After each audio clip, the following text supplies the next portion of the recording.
हुकुमाची राणीच्या आजच्या भागात झालाय मोठा राडा. घरामध्ये मालती काकूंनी राणी आणि इंद्रजीत बाहेर गेल्यावरून अक्षरशः तमाशा मांडलाय. पण खरी मजा तर पुढेच आहे. मालती काकूंचा पारा चढलेला असतो. कुठे गेली ही मुलगी, मला न सांगता घराबाहेर पाऊल टाकलंच कसं, असा आरडाओरडा सुरू असतानाच इंद्र आणि राणी दारात येतात. राणी तर घाबरलेली असते, पण आपला इंद्र आता बदललाय मित्रांनो. आईच्या प्रश्नांना उत्तर देताना इंद्राने राणीची ढाल बनून उभे राहायचं ठरवलंय.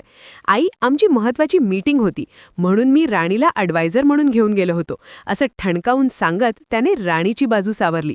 इतकंच नाही तर चक्क आबांसमोर त्याने स्वतःची चूक मान्य केली आणि विक्रांतची माफी मागितली. आबा तर भारावूनच गेले.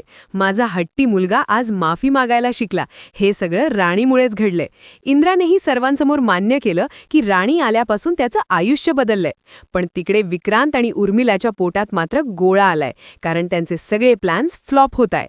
दुसरीकडे हॉस्पिटलमध्ये सरस्वती आणि बुवांच्या सुट्टीची तयारी सुरू झालीये, पण खरा थरार तर राजवाड्यामध्ये घडतोय. मालती काकूंच्या मनात आता नवीन विष कालवलं गेलंय. माझा मुलगा त्या राणीच्या जाळ्यात पुरता अडकलाय. आता उर्मिला तूच काहीतरी कर आणि राणीला घराबाहेर काढ, अशी फूस मालती काकूंनी दिली आणि उर्मिलाने संधी साधली.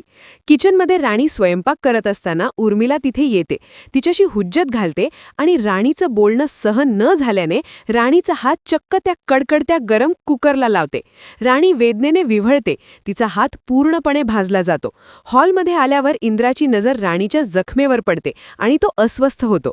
आता काय होईल? राणी उर्मिला वहिनीचं नाव घेईल का? आणि जर इंद्राला हे सत्य कळलं तर तो उर्मिलाला घराबाहेर काढणार का? काय वाटतं तुम्हाला? इंद्रा राणीसाठी घराशी पंगा घेणार का? तुमचं मत कॉमेंट्समध्ये नक्की सांगा आणि अशाच धमाकेदार अपडेट्ससाठी पाहत रहा हुकुमाची राणी. लाईक करा, शेअर करा आणि सबस्क्राईब करायला विसरू नका.